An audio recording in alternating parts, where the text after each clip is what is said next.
L'anémomètre permet de mesurer la vitesse du vent. Il est obligatoire pour homologuer un record ou une performance pour les compétitions extérieures. On l'utilise pour les concours de longueur, de triple saut et pour les sprints. Si la vitesse moyenne du vent dépasse 2 mètres par seconde, un record ne peut pas être homologué. Il faut faire attention lors de l'installation, un anémomètre a un sens.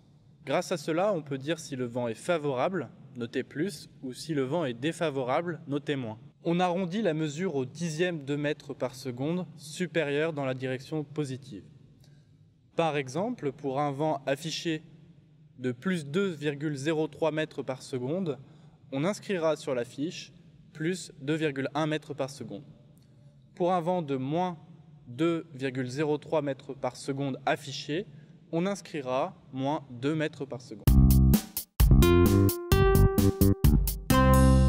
On place l'anémomètre à 20 mètres de la ligne d'appel, à 1,22 m de hauteur et au maximum à 2 mètres de la piste d'élan. On le déclenche pendant 5 secondes à partir du moment où le sauteur passe devant une marque placée à 40 mètres et note la force du vent pour chaque saut. Si un athlète commence sa course d'élan à moins de 40 mètres, on déclenche l'anémomètre dès que l'athlète commence sa course d'élan. Généralement, l'anémométreur travaille en binôme avec le secrétaire. C'est souvent l'anémométreur qui appelle les athlètes pour réaliser leur saut.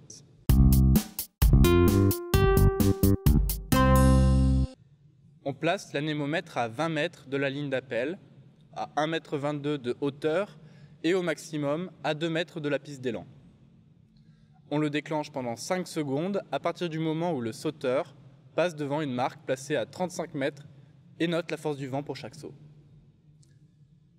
Si un athlète commence sa course d'élan à moins de 35 mètres, on déclenche l'anémomètre dès que l'athlète commence sa course d'élan. Généralement, l'anémométreur travaille en binôme avec le secrétaire. C'est souvent l'anémométreur qui appelle les athlètes pour réaliser leur saut. La force du vent doit être mesurée pour les sprints jusqu'aux 200 mètres inclus.